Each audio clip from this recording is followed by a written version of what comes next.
오늘 말씀은 아가서 2장 10절에서 17절까지 말씀으로 일어나서 함께 가자라는 제목으로 말씀을 살펴보도록 하겠습니다. 10절에서 17절까지 말씀을 우리가 교대로 읽겠습니다. 나의 사랑하는 자가 내게 말하여 이르기를 나의 사랑 내 어여쁜 자야 일어나서 함께 가자. 지면에는 꽃이 피고 새가 노래할 때가 이르렀는데 비둘기의 소리가 우리 땅에 들리는구나.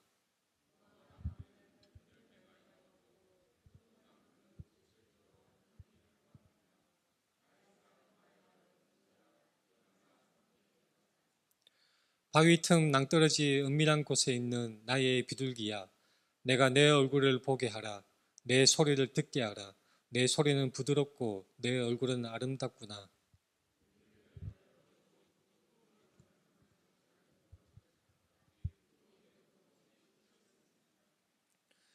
내 사랑하는 자는 내게 속하였고 나는 그에게 속하였도다.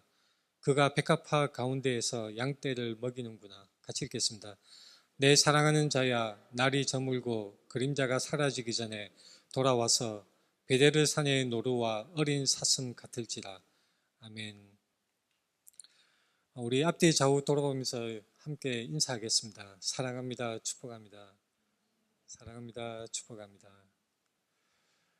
앞뒤 좌우에 앉아있는 분들과 함께 인사할 때에 우리 앞뒤 좌우에 있는 분들이 사랑스럽게 보이십니까? 우리가 어떤 감정을 갖고 있냐에 따라서 사람의 얼굴이 객관적으로 잘생기고 못생기고를 떠나서 정말로 사람을 사랑하게 되면 그 사람의 얼굴이 빛나 보이고 사랑스럽게 보이는 것입니다. 우리 하나님은 우리를 너무나 사랑하셔서 질투하기까지 사랑하시는 하나님이십니다. 질투하시는 하나님, 굉장히 이상한 표현이라고 생각이 들 수도 있습니다. 하지만 구약 성경에서 그렇게 말씀하고 있습니다. 출애굽기 34장 14절에 너는 다른 신에게 절하지 말라. 여호와는 질투라 이름하는 질투의 하나님이니라. 하나님은 질투하시는 하나님이십니다. 왜 질투하실까요? 바로 하나님은 우리의 사랑을 원하시기 때문입니다. 우리가 온전히 그분을 사랑하고 그분을 사모하고 오직 그분에게 초점 맞춰지기를 우리 하나님은 바라시는 것입니다. 이 오늘 본 말씀은 아가서 말씀인데 이 아가서 말씀은 좀 특별한 책입니다. 어떻게 특별하냐면 대부분 거의 모든 설교자들이 기피하는 성경 66권 중에서 설교하기를 굉장히 꺼려하는 성경 중에 한 권입니다. 왜냐하면 그 표현이 너무나 적나라하고 자칫하면 의도하지 않은 격길로 빠져서 오해를 사기 쉽기 때문인 것입니다. 유대인들은 성경을 배열하는데 유대인들은 신약 성경을 인정하지 않고 구약 성경만 인정을 하죠. 39권 인정하는데 이 구약 성경을 배치를 할 때에 순서를 배치할 때에 우리 기독교와는 다른 순서로 배치를 합니다. 우리 기독교 배치 순서는 잠언, 전도서, 아가서 이렇게 순서를 나열을 하지요. 그래서 아가서가 전도서 다음에 나옵니다. 근데 유대인들은 어떻게 배치를 하냐면 잠언 다음에 바로 이 룻기를 배치를 하고 그 다음에 아가서를 배치하는 이런 순서로 나열을 하고 있습니다. 왜냐하면 잠언의 마지막 부분 31장에 어떻게 말씀이 끝맺느냐면 잠언의 마지막 부분은 현숙한 여인에 대해서 말씀하고 있습니다. 현숙한 여인이 누구인가? 현숙한 여인은 어떻고 이렇게 쭉 잠언의 말씀이 그렇게 현숙한 여인에 대한 내용으로 끝나게 되는 것입니다.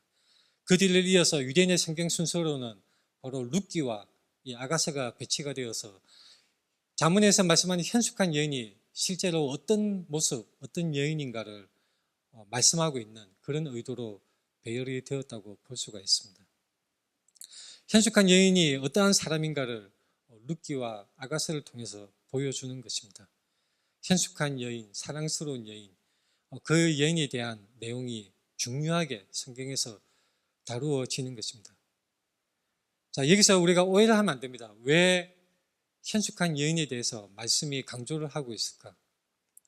뭐 와이프를 마누라를 잘 얻어야 되는 그런 것을 강조하는 것일까요? 그렇지 않습니다. 거기에는 영적인 의미가 있는 것입니다. 아가서는 누가 썼을까요? 다윗의 아들 솔로몬 왕이 쓴 성경입니다. 솔로몬 왕이 어떤 사람입니까? 다윗의 아들로, 바세바와 다윗의 사이에서 태어난 아들로 가히 지혜의 그 대표적인 인물, 이스라엘 왕조 역사상 가장 강대하고 융성한 최정의 전성기를 이루어냈던 지혜의 왕이라고 할 수가 있습니다. 그는 많은 권력을 가졌고 그가 살았던 그 당대에 수많은 그 문화가 아주 강성해지고 융성하게 발달하게 했던 왕인 것입니다. 요즘 K-팝 문화가 전 세계적으로 각광을 받고 있죠. 전 세계 사람들이 한국인이다 하면 막 몰려들어서 말을 거는 그런 상황이 되었던 것입니다. 당대 이스라엘의 그 솔로몬 왕 시절에는 멀리까지 이 솔로몬 왕의 지혜에 관한 소문이 퍼져서 많은 사람들이 그 지혜를 듣고자 몰려왔다는 것이 성경 기록에 남아 있습니다. 자, 이 솔로몬 왕이 기록한 성경 아가서, 이것은 굉장히 특별한 내용을 가지고 있습니다. 뭐냐면 남자와 여자, 남성과 여성의 그 사랑, 어떻게 보면 굉장히 로맨틱한 그 내용으로 구성이 되어져 있는 성경입니다. 아가서 내용에 그 하나님이 등장하지 않습니다. 물론 한 구절에 여호와의 불 같다는 표현이 있는데 그것은 그 끝에 그 철자가 야로 끝나는데 그것을 여호와의 불로 해석할 것인지 아니면 맹렬한 불로 해석할 것인지에 따라서 해석이 나누어질 수 있는데 대체적으로 영어 성경 번역본의 몇 가지는 여호와의 불이라 해석하지 않고 맹렬한 불로 해석을 합니다. 만약에 그런 해석을 따른다면 아가서에서는 하나님이 전혀 등장하지 않는 것입니다. 아가서 내용은 직접적으로 남자와 여자의 사랑하는 관계, 이 사랑하는 관계는 무슨 플라토닉적인 정신적인 사랑을 말하는 것이 아닙니다. 정말로 관능적이고 실제적이고 구체적인 이 육체적인 사랑까지 포함하는 그러한 사랑을 아주 시적인 아름다운 표현으로 그리고 있는 것이 아가서인 것입니다. 근데 이 남자와 여자의 사랑하는 관계로 끝나는 것이 아닙니다. 아가서가 만약에 그랬다면 성경 66권 중에 한 권으로 들어올 수가 없었겠지요. 아가서는 이 남자와 여자의 사랑, 구체적으로 솔로몬 왕과 술람미 여인의 그 아름답고 절절한 그 사랑을 그 비유로 해서 바로 하나님과 교회의 사랑을 그리고 있는 것입니다. 근데 이 사랑은 관념적인 사랑이 아니라 아주 실제적인 사랑입니다. 그 절절하고 애틋한 사랑, 손에 잡힐 듯이 아주 구체적으로 그리고 있는 생동감 있는 사랑입니다. 그 사랑은 실제로 사랑하는 남자와 여자 간의 사랑의 그 친밀한 관계, 그 성적인 관계의 신비를 말씀하고 있습니다. 성은 더러운 것입니까? 그렇지가 않습니다. 성은 하나님께서 창조하신 것이고 부부에게 허락하신 하나님의 선물인 것입니다. 성경은 그 성의 관계, 성적인 관계를 통해서 하나님과 교회의 관계를 말씀하고 있는 것이 바로 아가서라고 할 수가 있습니다. 그런데 자칫하면 우리가 오해하기 쉽기 때문에 굉장히 민망한 표현도 있고 적나라한 표현이 있기 때문에 유대인들은 정통적으로 어떻게 했냐면 그 아이가 13세가 되기 전까지는 아가서를 읽지 못하게 했습니다. 그리고 랍비로서 아가서를 연구할 때에 나이 30살이 되기 전까지는 아가서를 연구하지 못하게 하였습니다. 왜냐하면 어느 정도 결혼을 하고 이 부부간의 관계에 대해서 실제적인 경험이 있고 여러 가지 체험이 쌓인 후에 그런 후에 아가서를 연구할 때 비로소 오해하지 않고 잘못 곁길로 나아가지 아니하고 진정한 아가서가 말씀하는 그 신비, 그 사랑의 신비를 올바로 이해할 수 있다고 유대인들은 생각했기 때문입니다. 얼마 전에 그 존 메가더 목사님이 소천하셨죠. 7월 14일에 돌아가셨습니다. 존 맥아더 목사님이 아주 젊을 때부터 소천하기 전 7월 14일 정도까지 50년이 넘는 세월 동안 그 사이트 gty.org 그 사이트에 모든 그 설교 내용이 다 스크립트로 올라가 있습니다. 저는 옛날부터 많이 찾아보고 있었는데 제가 이 아가서 말씀을 준비하면서 궁금해졌습니다. 존 맥아더 목사님은 이 아가서 말씀을 어떤 식으로 설교하셨을까? 그래서 이 검색하는 기능도 있거든요. 그 본문 책 구절을 가지고 검색하는 기능이 있는데 아가서 내용을 검색을 했더니 놀랍게도 존 맥아더 목사님은 아가서를 본문으로 해서는 단 한 번도 설교를 하지 않았습니다. 물론 제가 검색을 잘 못했을 수도 있지만 아무튼 제가 찾아본 바로는 본문 말씀으로 아가서를 채택해서 설교한 적은 50년이 넘는 기간 동안 한 번도 없었습니다. 그만큼 아가서는 설교하기가 굉장히 까다롭고 자칫 오해하기 쉬운 그런 성경입니다. 그래서 많은 해석 방법이 있습니다. 이것이 심지어는 어떤 사람은 아가서를 남녀 간의 그런 연애 지침서다, 성 지침서다 그렇게 표현하는 사람까지도 있습니다. 많은 크리스찬 청년들이 연애 편지에 아가서를 베껴 쓰는 일도 드물지 않게 있었다고 합니다. 솔로몬 왕은 굉장한 그 많은 일을 했던 사람이죠. 잠언서, 전도서도 쓰고 아가서도 기록을 하였는데 솔로몬 왕이 어떤 사람입니까? 그 왕비와 후궁을 1000명까지 두었던 아주 대단한 그런 정욕을 가진 사람이었습니다. 물론 솔로몬 왕은 당대 이웃 국가들 간의 그런 정치적인 목적으로도 혼인관계를 맺었고 또한 그의 어떤 말하자면 바람기 그것으로 인해서도 많은 후궁을 두었던 것 같습니다. 열왕기상 11장에 보면 솔로몬 왕의 그 후궁 숫자가 나옵니다. 후궁이 700명이요 첩이 300명이라 그의 여인들이 왕의 마음을 돌아서게 하였더라. 솔로몬 왕은 일찍이 율법이 말씀하는 바 왕은 후궁을 많이 두지 말 것을 율법에서 말씀하고 있지만 솔로몬 왕은 그것에 순종하지 아니하고 자신의 그 눈에 가는 대로 후궁을 많이 두고 결국은 1000명까지 첩을 두었던 사람입니다. 그래서 그 결과로 그의 노년에는 우상숭배에 빠졌습니다.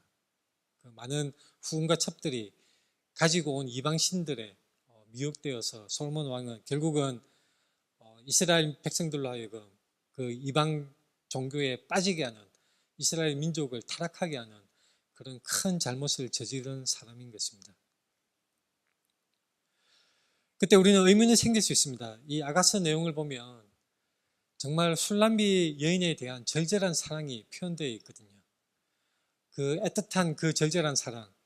근데 솔로몬 왕이 1000명까지 그 왕비와 후궁을 두었는데 도대체 이 솔로몬 왕은 아가서를 언제 기록을 하였을까? 궁금해 할 수밖에 없습니다. 근데 아가서 내용 중에 단서가 있습니다. 아가서 6장 8절에 보면 어떤 말씀이냐면 왕비가 60명이요 후궁이 80명이요 시녀가 무수하되 이 당시에 아가서의 솔로몬 왕이 술람비 여인과 그 사랑을 할 때에 그 당시에 솔로몬 왕에게는 왕비가 60명 후궁이 80명이었다는 것입니다. 열왕기상에서 말씀하는 솔로몬의 그 후궁 1000명에 비하면 굉장히 작은 숫자이죠. 그래서 이로 미루어 우리가 짐작할 수 있는 것은 솔로몬 왕이 비교적 젊을 때에 후궁이 1000명까지 이르기 전에 비교적 젊을 때에 술람미 여인을 만나서 사랑에 빠졌다고 우리가 추측할 수가 있습니다.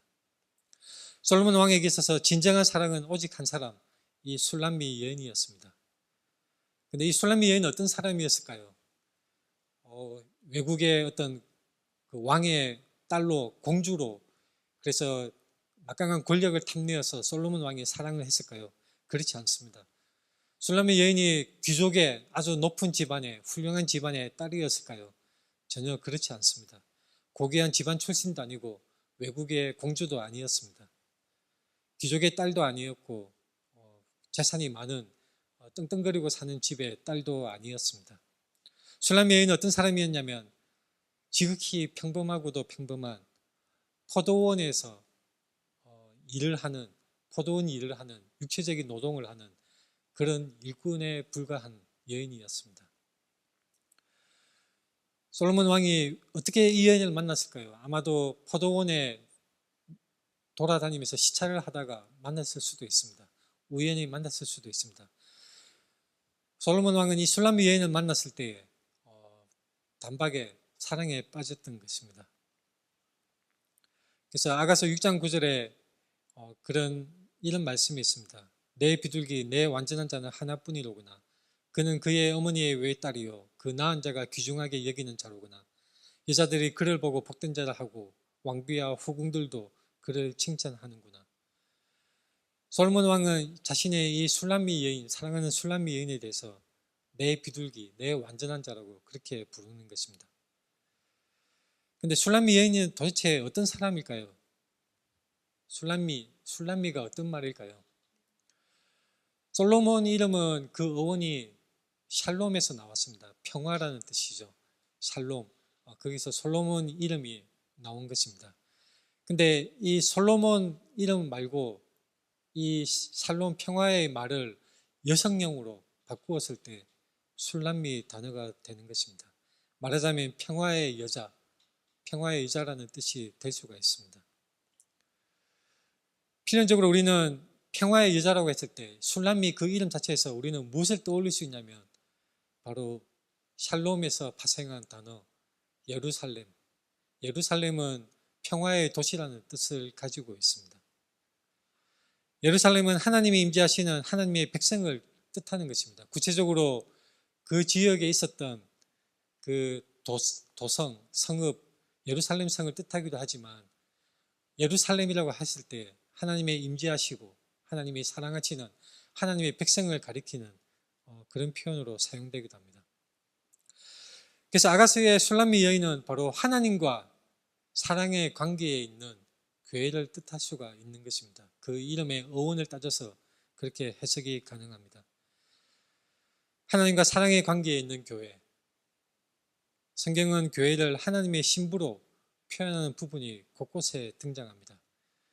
이것은 누가 지어낸 얘기가 아니라 바로 성경에서 교회, 하나님을 따르는 교회, 구약에서는 이스라엘 백성들을 하나님의 신부로 그렇게 표현하고 묘사하는 부분들이 곳곳에 나오는 것입니다. 이사야서 54장에 보면 이런 말씀이 있습니다. 이는 너를 지으신 이가 내 남편이시라. 그의 이름은 만군의 여호와이시며 내 구속자는 이스라엘의 거룩한 이시라. 그는 온 땅의 하나님이라 일컬음을 받으실 것이라. 너를 지으신 이가 내 남편이시라. 결혼관계, 부부관계인 것으로 이 이사야 말씀은 묘사하고 있습니다. 너무나 놀라운 말씀인 것이죠. 전능하신 하나님, 창조주 하나님과 그분을 따르는 그분의 백성, 하나님의 백성인 이스라엘을 이 이사야서 말씀에서는 부부관계로 말씀을 하고 있는 것입니다.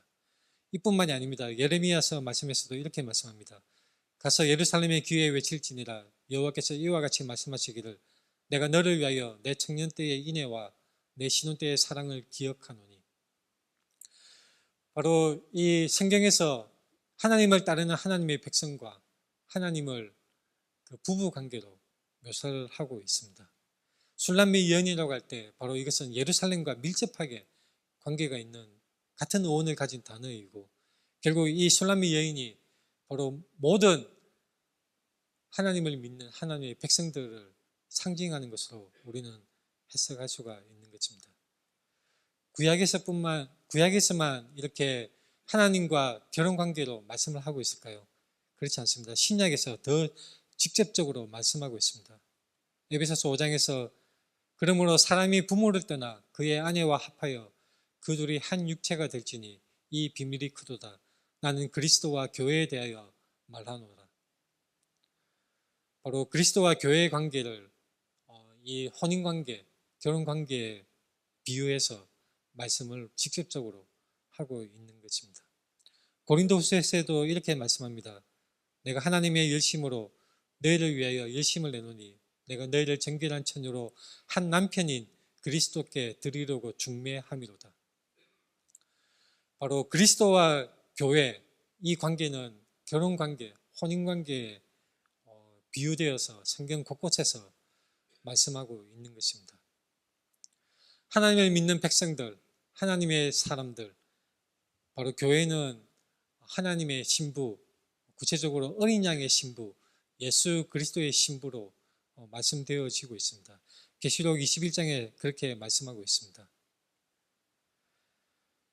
이리오라, 21장 9절 말씀의 중간 부분에 이리오라, 내가 신부 곧 어린 양의 아내를 내게 보이리라.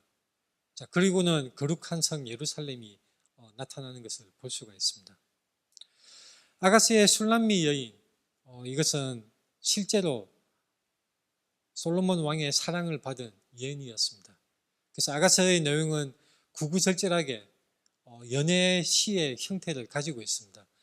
애틋한 사랑의 표현이 있고 정말로 멋진 그런 표현들로 가득 찬 성경이 아가서인 것입니다.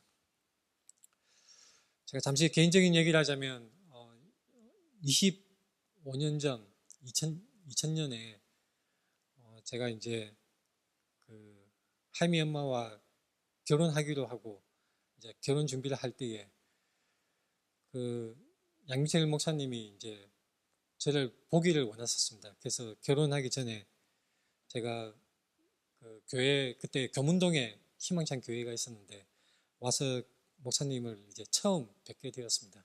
그때 목양실에서 이제 앉아서 얘기하던 그 순간이 지금도 제 기억에 선명하게 남아 있습니다. 그때 목사님이 물어보실 것 같았던 질문이 그것이었거든요. 순사미를 어떻게 생각하느냐 물어보실 것 같아서 제가 아가서를 찾아서 말씀 구절을 외웠습니다. 그래서 목사님이 아니나 다를까 질문을 하시더라고요. 어떤 점이 그렇게 좋아 보이느냐. 그래서 아가서 말씀의 4장이었던가 저는 이런 말씀을 외워서 대답했습니다. 아침빛같이 뚜렷하고 달같이 아름답고 기치를 버린 군대같이 어미한 그런 아름다운 모습을 보았다. 그렇게 대답을 했는데 근데 목사님의 표정이 별로 좋은 표정이 아니라 애매한 표정을 지으셨습니다. 그래서 나중에 제가 얘기를 들었더니 그때 제가 제 목소리가 너무 작아서 무슨 말인지 하나도 못 알아들었었다는 것입니다. 제 나름대로는 굉장히 준비를 하고 외워서 갔었는데 그다지 효용성 있게 써먹지를 못했던 것입니다. 아가서는 많은 사람들이 연애 편지에 인용을 하기도 합니다. 이 아가서의 술람미 여인은 솔로몬 왕의 사랑을 직접 받은 실제적인 여인이었습니다. 동시에 술람미 여인은 그 하나님의 교회, 하나님이 사랑하시는 교회를 대표하는 상징적인 인물로 아가서의 기록이 된 것입니다. 그래서 우리는 두 가지를 놓치면 안 됩니다. 실제적인 여인이었다는 것, 실제로 숨쉬고 사랑을 나눈 실제 사람이었다는 것, 그리고 동시에 이 술람미 여인은 예루살렘의 그 같은 의원을 가진 사람으로 바로 영원한 하나님의 백성 예루살렘과 관련되어서 하나님의 백성을 상징하는 대표하는 사람이라는 것을 우리는 놓치면 안 되는 것입니다. 하나님은 이 솔로몬 왕과 술람미 여인의 아름다운 사랑의 관계를 통해서 하나님의 사랑을 받는 교회를 보여주신 것입니다. 예루살렘은 그리스도를 믿는 성도들, 바로 교회를 나타냅니다. 이 신랑과 신부의 사랑의 관계, 신랑과 신부의 사랑의 관계로 그려지고 있습니다. 그런데 이 신랑과 신부의 관계에서 아주 중요한 부분이 있죠. 뭐냐면 배타성입니다. 배타성. 우리 부부로 지금 이 예배 참석하는 분도 많이 계신데 부부 관계에서 결코 용납될 수 없는 것 무엇입니까? 바로 배우자가 바람 피우는 것이죠. 이것은 참을 수 없는 배신 행위인 것입니다. 결코 바람을 피우면 안 되는 것입니다. 간음하는 것. 성경에서는 구약에서 이 간음을 영적인 간음으로 우상 숭배에 빠지는 것을 말씀하고 있습니다. 바로 하나님과 하나님의 백성인 교회 간의 그 아름다운 부부의 관계, 거기에 비추어서 이 우상 숭배에 빠지는 것은 바로 영적인 간음을 행하는 것입니다. 하나님과 교회 사이에 신랑과 신부의 사랑의 관계에 여기에 그 배타성이 있고 또한 순수하게 순결을 지켜야 하는 정절의 의무가 있는 것입니다. 본문에 이렇게 말씀합니다. 나의 사랑하는 자가 내게 말하여 이르기를 나의 사랑 내 어여쁜 자야 일어나서 함께 가자. 여기서 나의 사랑하는 자는 누구입니까? 솔로몬 왕이죠. 나는 누구입니까? 여기서 말하는 나는 술람미 여인입니다. 솔로몬 왕이 술람미 여인을 깨우는 말로 내 어여쁜 자야 일어나서 함께 가자 그렇게 말을 합니다. 겨울도 지나고 비도 그쳤고 때가 되었다는 것입니다. 바로 사랑의 관계에 들어가는 사랑의 그 현장에서 이제 사랑을 하게 되는 때가 되었다는 말씀을 하고 있습니다.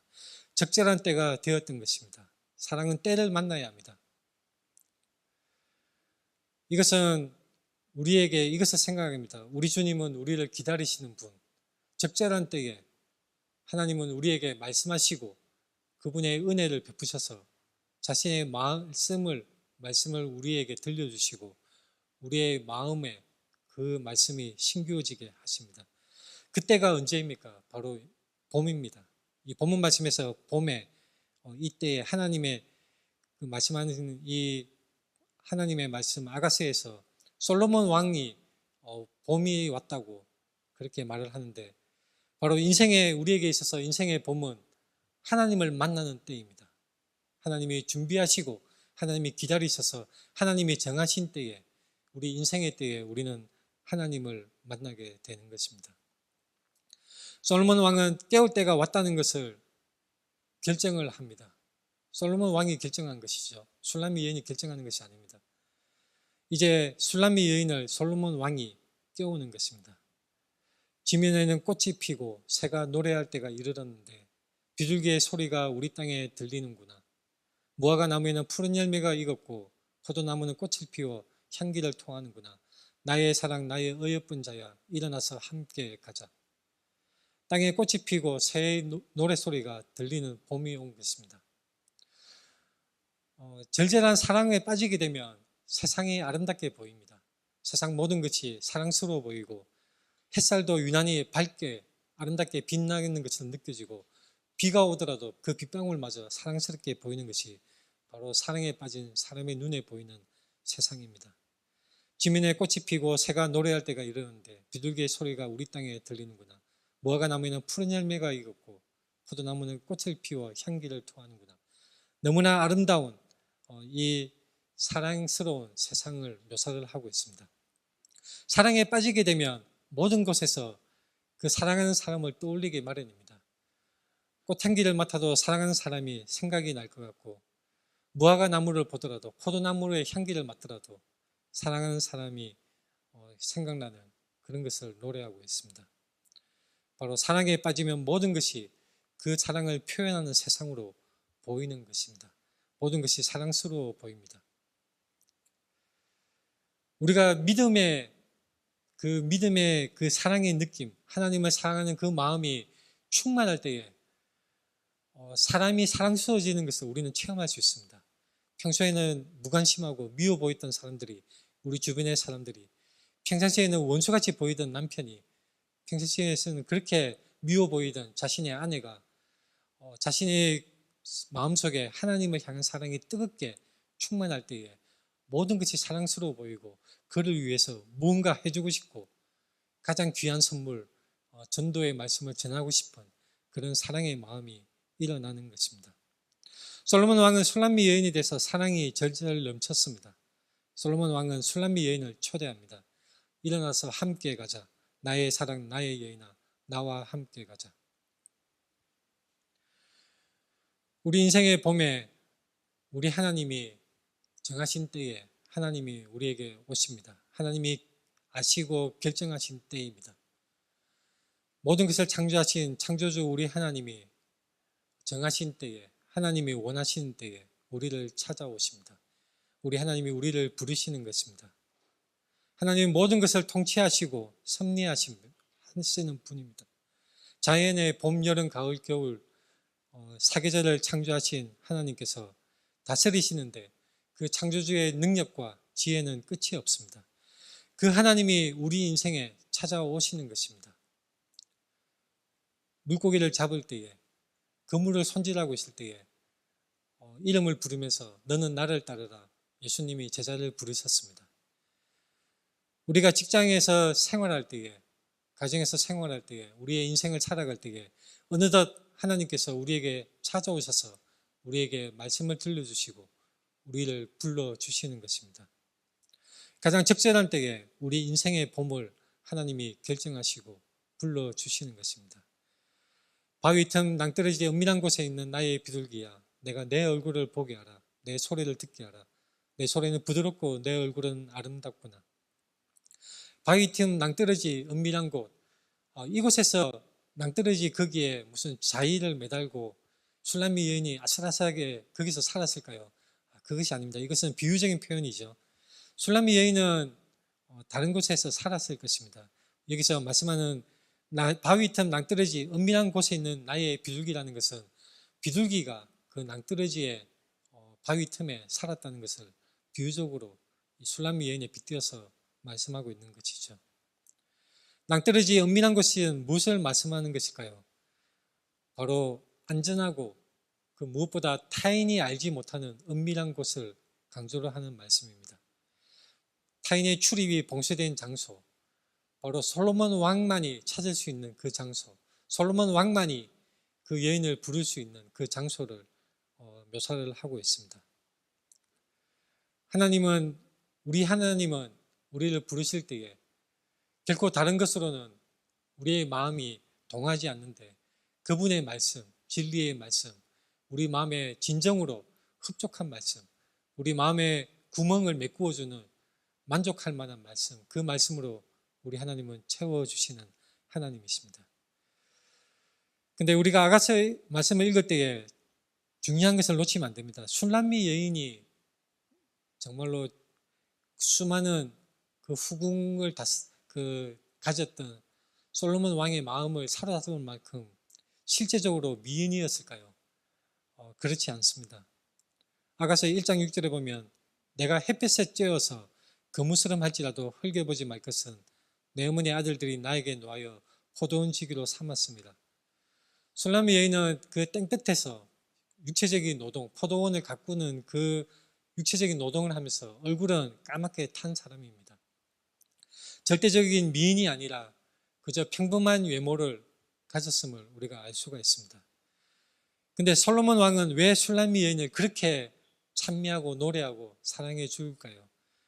술람미 여인을 사랑의 눈으로 봐주는 것입니다.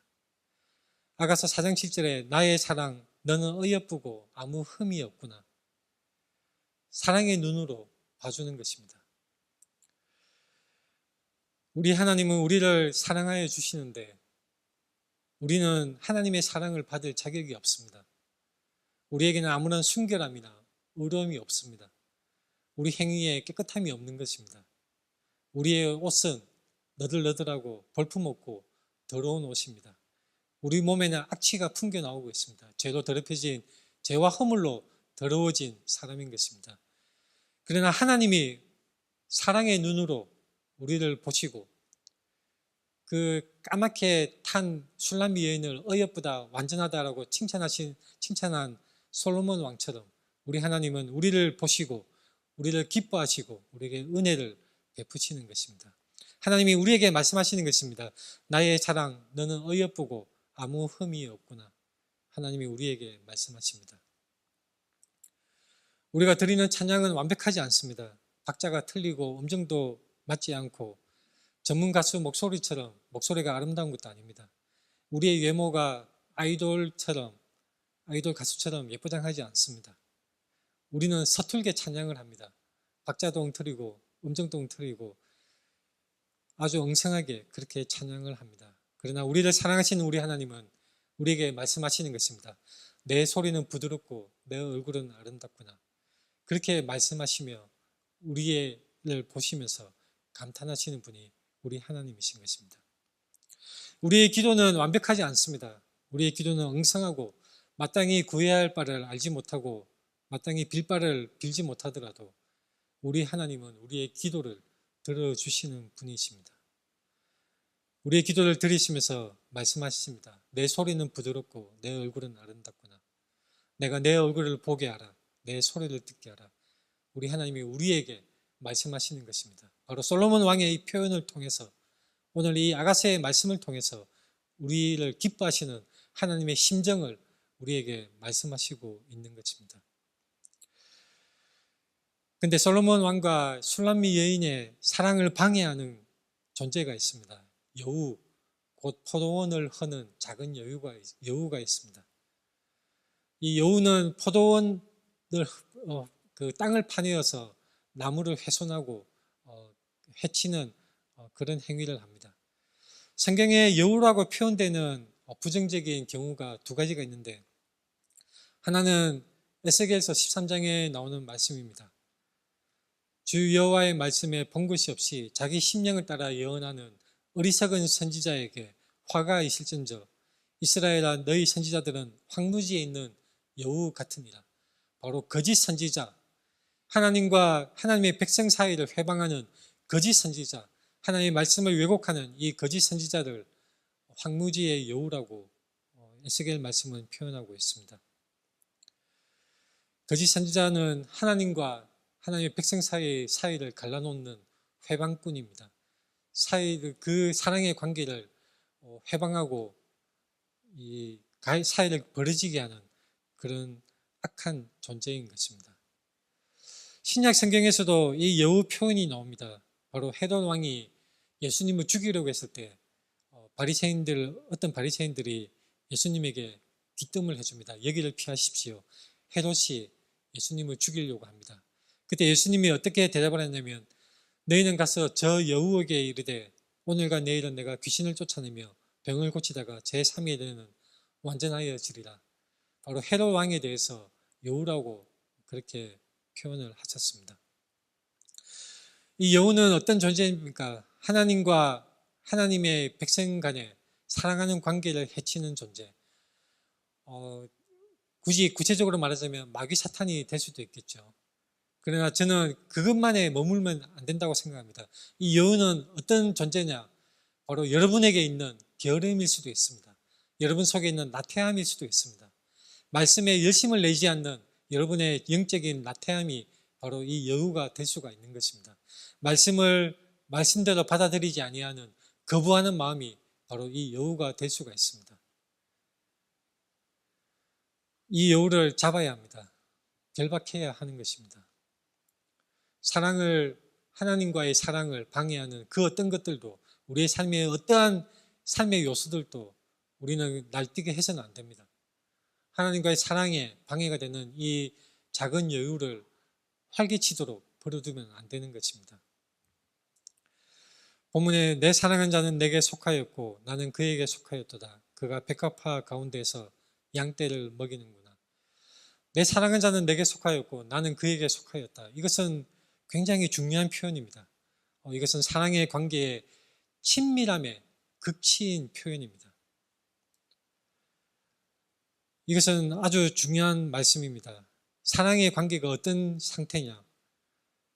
바로 그 속에 그하고 또 그는 또한 우리 속에 거한다는 이 사랑의 극치인 상태, 가장 밀접한 관계, 가장 친밀한 관계, 그것을 말씀하고 있습니다. 이 표현에 대해서는 다시 살펴보겠습니다. 내 사랑하는 자야, 날이 저물고 그림자가 사라지기 전에 돌아와서 베델산의 노루와 어린 사슴 같을지라. 날이 저물고 그림자가 사라진다는 것은 사랑의 기회가 끝나는 것을 말하는 것입니다. 사랑의 기회가 끝나기 전에 돌아와서 이 산의 노루와 어린 사슴 같을지라 그렇게 말을 하고 있습니다. 술람미 여인이 솔로몬 왕에게 하는 말인 것입니다. 솔로몬 왕은 결국 이 아가서 말씀을 통해서 술람미 여인간의 그 사랑의 관계를 쭉 표현을 하고 있는데, 결국 솔로몬 왕은 예수 그리스도의 모형이라고 볼 수가 있습니다. 예수 그리스도는 어떤 분이십니까? 이 노루라는 것은 늠름한 그런 멋진 모습을 표현할 때에 자주 사용되는 표현입니다. 고대 근동의 연애시에서 자주 등장을 한다고 합니다. 반면에 어린 사슴은 굉장히 자상한 모습, 여성적인 그런 모습을 표현할 때 쓰인다고 합니다. 베델산의 노루와 어린 사슴, 바로 솔로몬 왕에게 묘사하는 이 말은 예수 그리스도를 표현하는 이 표현이라고 할 수가 있습니다. 예수 그리스도는 어떤 분입니까? 폭풍을 꾸짖고 바다를 향해서 잠잠하라고 외치신 예수 그리스도.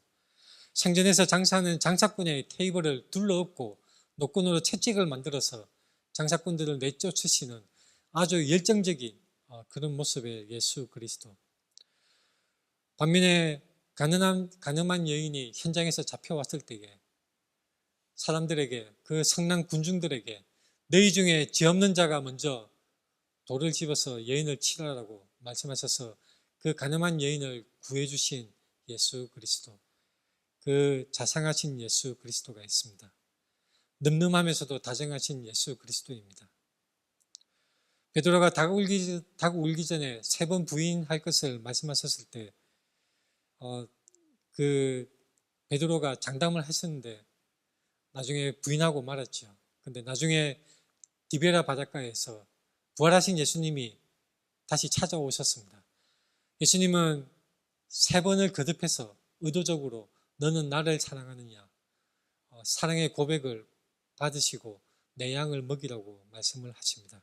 그래서 베드로가 가졌던 그 자신의 마음속에 있는 그 배신의 그 기억과 그로 인한 마음의 고통과 상처를 예수님은 치유해 주신 분인 것입니다. 너무나 아름답고 멋지신 예수 그리스도를 여러분은 사랑하십니까? 예수 그리스도를 밀접한 사랑의 관계로 사랑하고 있습니까? 사랑하는 관계는 이 16절 말씀과 같습니다. 사랑한 자는 내게 속하였고 나는 그에게 속하였도다. 자, 이것이 왜 중요하냐면 요한복음 17장 말씀에 예수님의 기도 내용 중에 이것이 있습니다. 아버지여, 아버지께서 내 안에, 내가 아버지 안에 있는 것 같이 그들도 다 하나가 되어 우리 안에 있게 하사 세상으로 아버지께서 나를 보내신 것을 믿게 하옵소서. 내게 주신 영광을 내가 그들에게 주었사오니 이는 우리가 하나가 된 것 같이 그들도 하나가 되게 하려 함이니이다. 곧 내가 그들 안에 있고 아버지께서 내 안에 계시어 그들로 온전함이 이루어 하나가 되게 하려 함은 아버지께서 나를 보내신 것과 또 나를 사랑하신 같이 그들도 사랑하신 것을 세상으로 알게 하려 함이로소이다. 바로 하나님과 우리 간의 관계, 이 사랑의 관계는 바로 우리가 그리스도 안에 있고 그리스도가 우리 안에 있는 그 사랑의 극치인 그 속에 있어야 될 것을 아가서 말씀에서 또한 말씀하고 있는 것입니다. 일어나서 함께 가자. 솔로몬 왕의 이 속삭이는 말은 마치 예수 그리스도가 우리 귀에 속삭이는 것 같습니다. 그리스도와 함께 가자. 하나님과 동행하는 삶으로 살아가자.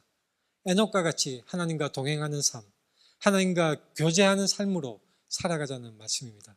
하나님과 화평하자. 하나님과 사랑하는 친밀한 관계 속에 들어가자. 아가서의 이 본문 말씀 중에 이 구절, 일어나서 함께 가자. 이것은 바로 우리를 초청하는 말인 것입니다. 솔로몬 왕이 술람미 여인을 만나서 사랑을 하게 될 때에 자신의 왕으로서 가졌던 권력, 자신의 지위를 내세워서 술람미 여인에게 너는 나에게 시중 들어, 나의 수청을 들어, 그렇게 솔로몬 왕은 강요하지 않았습니다. 술람미 여인의 사랑을 얻어내기 위해서 솔로몬 왕은 가슴을 졸이면서 자신의 사랑을 표현하고 술람미 여인의 그 사랑을 얻어내기 위해서 아름다운 말로 노래하고 또한 그 사랑을 받을 때 기뻐하는 솔로몬 왕의 모습에서 바로 우리는 우리를 사랑하시는 하나님의 모습 또한 우리를 사랑하시는 하나님의 방법을 발견할 수가 있습니다.